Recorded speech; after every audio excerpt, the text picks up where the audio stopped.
Final Fantasy III, did you crap yourself again? Go on and go clean yourself up, while I tell everyone that they are so wrong about Final Fantasy II being the worst game in the series, because I at least finished 2 despite it being dull and aggravating. You, on the other hand, I quit 3/4 of the way through the game twice. Now get out of here, you embarrassment to the franchise.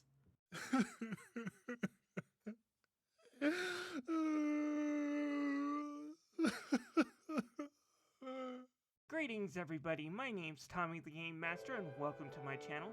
Well, I'm going to be getting started reviewing the rest of the Pixel Perfect remasters. Try to do them all in a row here. It's important to note something though. I actually played them through in this order. 5, 6, 4, and then this one, 3. I was in the middle of the original Steam version of 5 when the Pixel Perfect versions came out. So I did want to complete that and compare it, and I'll do that in my Final Fantasy V video. And well, let's face it, 6 is one of the best looking Super Nintendo JRPGs around, and I wanted to play the Pixel Perfect version to see how it would compare to kind of the original version, which I played a little bit of. Then I wanted to do 4 and 3 and do a side-by-side with their 3D versions, because the 3D versions are still on the shelves.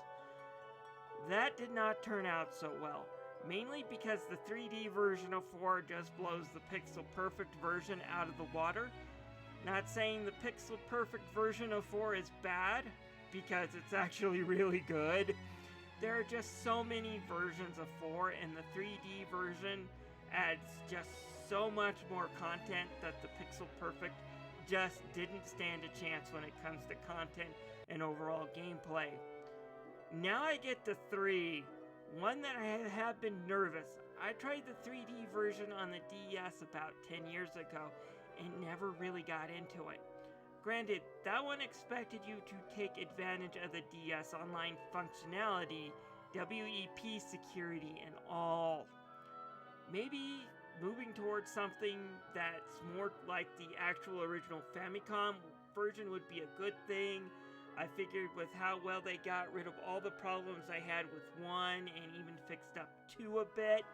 2 still isn't a great game, but it is the best version of it. Maybe with everything they've done with the Pixel Perfect remakes, I will be able to take a look back at 3 and see some charm or something I may have missed.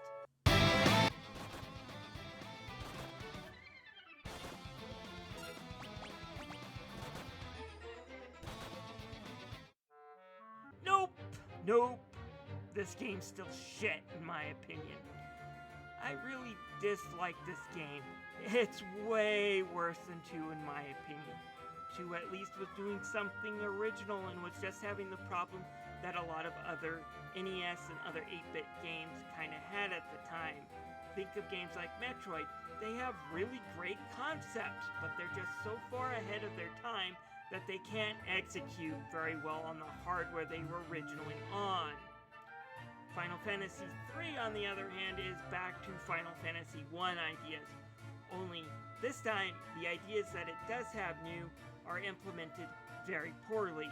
And that is its biggest problem, is that these new ideas are so terribly implemented that you don't see how they can be done right until you play Final Fantasy V. And when you see what they do with the job system in Final Fantasy V and how it brings us the best battle system of all the 2D Final Fantasies, you'll understand why I hate 3 so much, because you got a burgeoning idea of a really great concept, but it is executed like shit and it makes the game frustrating. Let me simmer down a bit. Let's talk about the story, which isn't bad for an 8-bit RPG.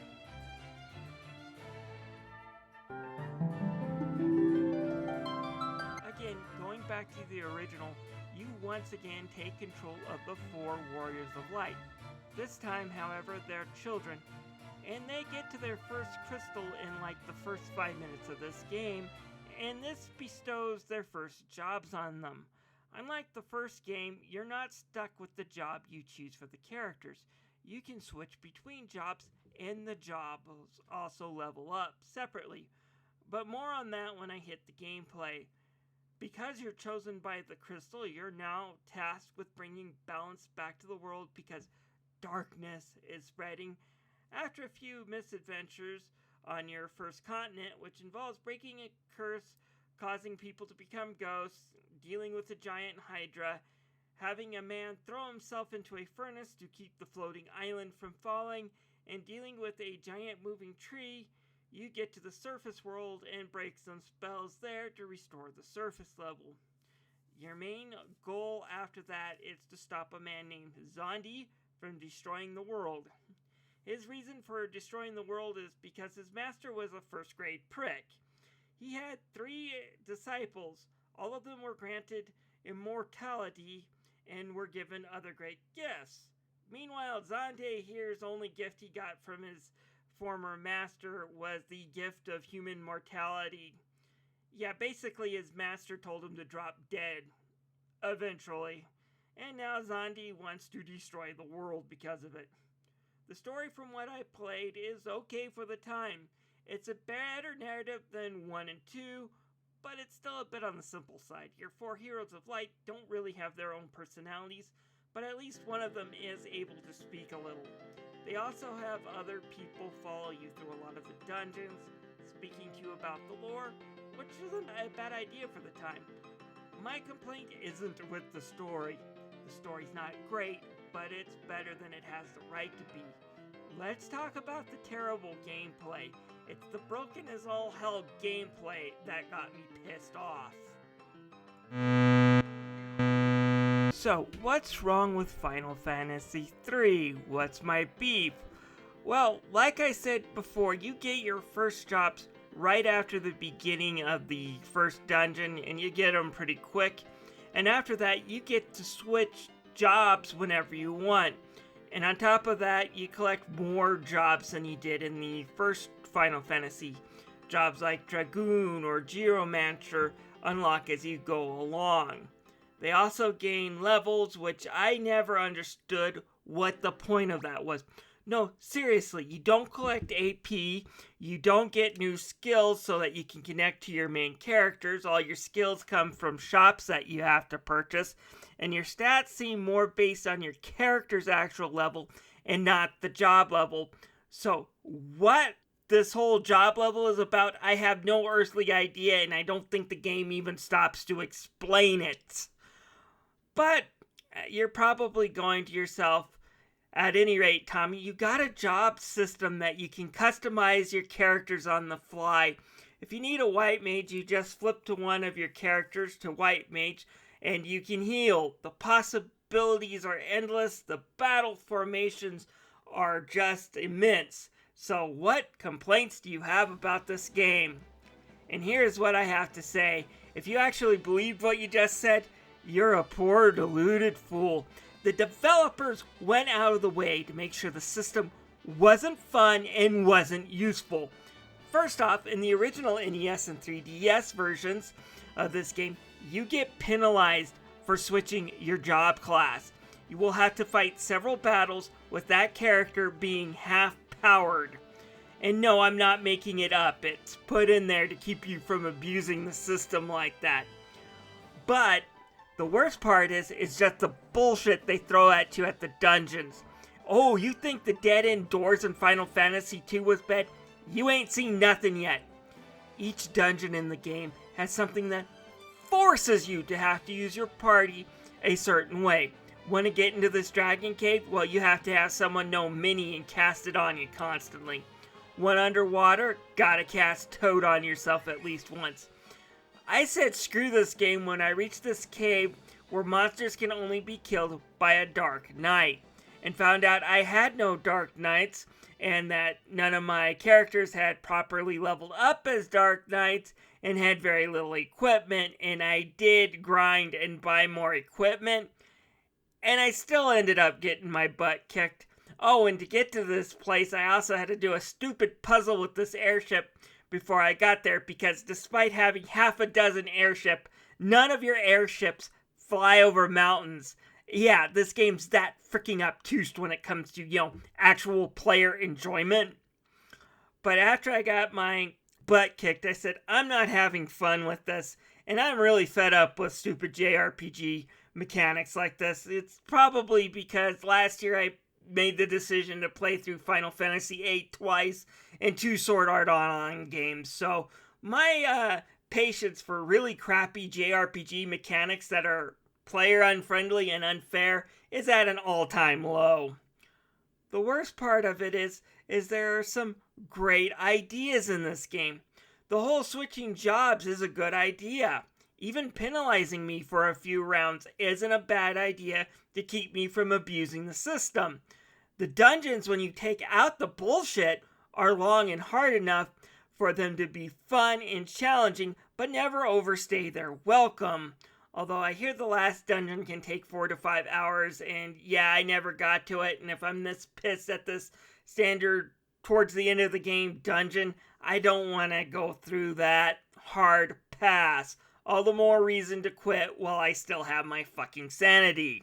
And for those of you out there who are going to go, oh, Tommy, it was a revolutionary game in 1990 for the Famicom. You should cut it some slack and not be so quick to compare it to 5 that got it right but came out several years later. This is a great game and no one else was doing it at the time. 3 words to say to you guys. Dragon Quest III. It came out 2 years before this turd. Also had a system where you had to hot swap jobs. Granted, not as easy, but you could still do it and had to. And while it had its own share of problems, the job system actually added to the game, let you actually customize your characters, and even powered them up to godlike levels if you knew how to use it. This feels so forced, and rather than let me have a system so I can make my own party and have fun, it forces me to be things I don't want to be and are oftentimes not prepared for, just so they can get in some very cheap, very deliberate obstacles. This game sucks, and Square Enix was absolutely right not to give us this game until the late aughts. This game should never have come to the West in the first place. I think it's that bad.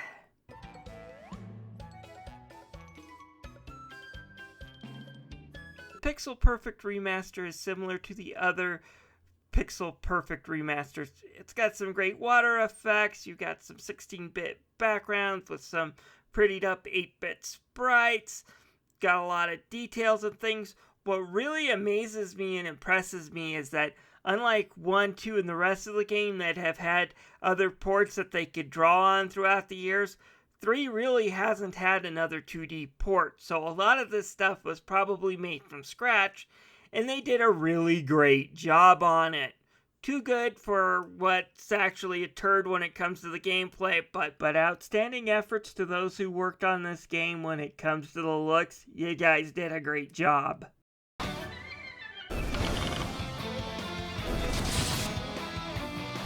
Yeah, we got another orchestrated soundtrack. It's not as good as the original, and certainly not as good as Final Fantasy IV that follows it, but I do enjoy the music to this game. On a technical level, I think they did a great job on the Pixel Perfect remasters, and to the credit of the remake team, I think they did try to lower down that frustration level. They just didn't succeed for me. And I do want to talk about the 3DS version too, because it's also hot garbage. The 3D version is on Steam, and I keep calling it the 3DS version. It was released on the original DS.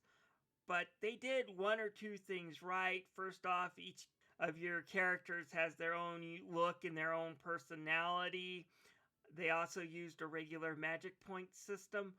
But where the game goes wrong is they penalize you for switching jobs. It's got a higher difficulty level. And unlike the Pixel Perfect remasters where dying only really sends you back to your last room you entered, this one does the old-fashioned game over and sends your butt back to the last time you saved, making it even more harder than the Pixel Perfect remastered. So this one's a skip. 2. Anyways, to recap, what pisses me off about this game is it's so close to actually being good, if not great. It's like you had 4 genius game developers in a room and one complete freaking moron. But that moron was the son of the CEO, and the geniuses had to follow his input. If they took out the whole "you need to change to this class just to get past this obstacle" bullshit, this would have been a really fun game. But since they do it so often and so heavy-handed, I can say skip this game. You know, playing through 2 and 3 on the Pixel Perfect remasters made me realize something.